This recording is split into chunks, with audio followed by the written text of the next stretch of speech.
So I'm going to start you off with a poem. This is Late Night with Lizards, and I hope you enjoy it.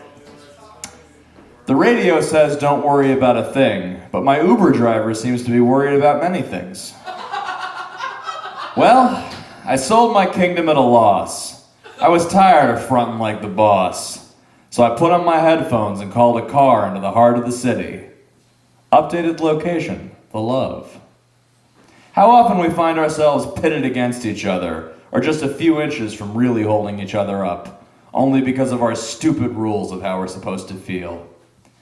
I need to wash the daylight off of me and wander. Go hide in a whiskey bottle under someone's bed. Even half finished, I stay good in the bottle, as long as you close the cap tight. Not like soda, not like beer. Sweet Brown, you've destroyed so many marriages and childhoods, yet in my heart I know you're as innocent as a clam, sitting on the ocean floor making a pearl for no one. No one, the only one with the courage to take responsibility for the desires we would never have. So you go ahead and take this round, Jareth. Still, I've got no intention of bowing down to you on your balsa wood throne. I've come too far on my own merits and other people's mercy to embrace your depressing ideology. Half a hustler and a quarter of a comedian. You're still 25 cents short. I recommend filling your pockets with matchsticks. The streets need that right now. I'll keep on, thanks, with acting like half a gentleman and three-quarters of an artist. Your chorus be damned. I'm going to button my shirt up and keep trying to put a good face on this thing. And now it's time for a short film entitled Slowly Surrendering All Your Faith in Yourself and then getting it all back at once for no reason. It is an opera starring monkeys that plays only on the inside of my right front tooth. I faced the shoreline feeling defiantly romantic, and if there wasn't a grand destiny in place for me, I would just have to improvise. Oh, don't mind me, pumpkins. I know you got to get up to your ghouling and your fooling, conjuring up all sorts of spirits and characters. Just excuse my intrusion now, pumpkins. Get to yours. I'll go on, get to mine. I feel like I will have better dreams for having walked through the forest drunk. How many dreams dance at the edge of the match head? Who is in charge of holding back the monsters in our eyes? Note to self. Make some time soon for the friends you don't see enough. Note to self, help me up so I can fight you. Baby, baby, baby. I'm adding you and hairspray to the list of things that have never done anything for me. In my youth, I dreamed of being the boy who has his finger in every different pie. Until I realized there's no pie for me but blueberry. Sweet blueberry. Now I have a phone in my pocket that keeps me posted on the time, the weather, and any additions that might have been made over the night to the ever-evolving list of things I'm supposed to feel bad about. And the phone is right to tell me, and I should feel bad. But still I turn a lizard's eye to the big giant eye that's very slowly closing and tell it, leave your legal counsel in your wallet behind your expired car insurance and some kind of shawarma rewards program. Remember, big giant eye, nothing acquits faster than the night. That's Late Night with Lizards, and I hope you enjoyed it. Oh, thank you.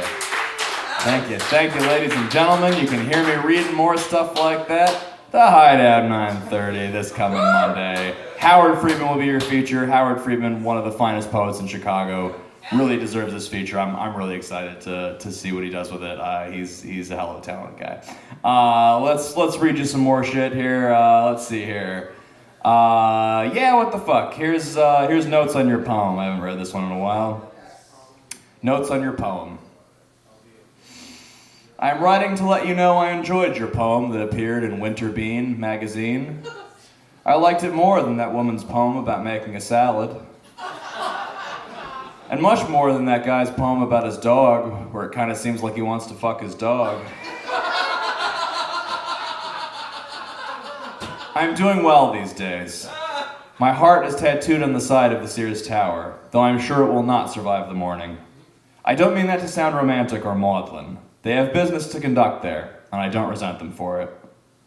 The streets are full of warm faces, and there always seems to be new text to read on billboards and on handmade signs held by sidewalk radicals and the insistently religious, and on brightly colored LCD tickers that I only ever seem to see reflections of in windows. And on bright screens where men in tall socks fight about what number goes in a book, seconds before a conveyor belt carries that book into the fire. Still, it gives people something to keep up with, and I can't argue with that. Since you asked, I do grow weary of Tom. He's always on about how he's trying to stay humble in the wake of some fairly negligible achievement. I don't care for that. As for Susan, I have great affection for her, but her life is like an English actor playing American. A little too precise, a little too composed to really be believable. Still, I'm excited to see what she does with it. I am also excited to hear that you're starting your own poetry magazine. Since you're still looking for a name, allow me to suggest the following.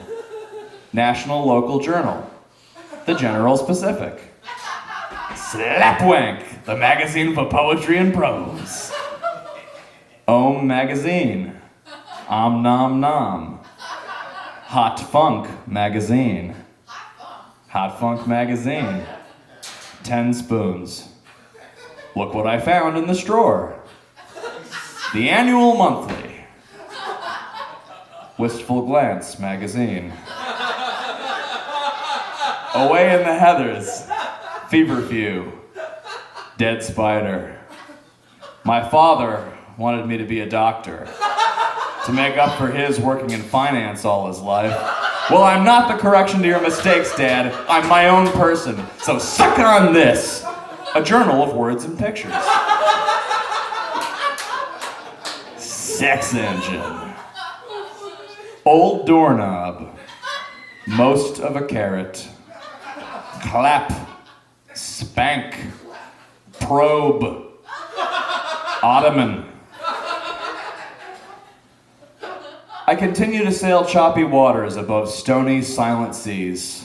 But on paper, I seem to be doing pretty well. Conceptually, I'm dynamite. You have to tell me which anchor is working for you, and how you get your shirts so black, so blue. I want to wear my shirts like you. My private war with the moon has reaped no obvious victories, but I do feel that success is inevitable. Right soon. That's notes on your poem, and I hope you enjoyed it. Oh, thank you, folks. Thank you. You're too good to me. I'll leave you off with a short one. This is Notes from the Edge of a Dull Knife. I'm scared of the little lights. Will you tell me when the lights are gone? We're all going to be buried on whatever hill they find us on.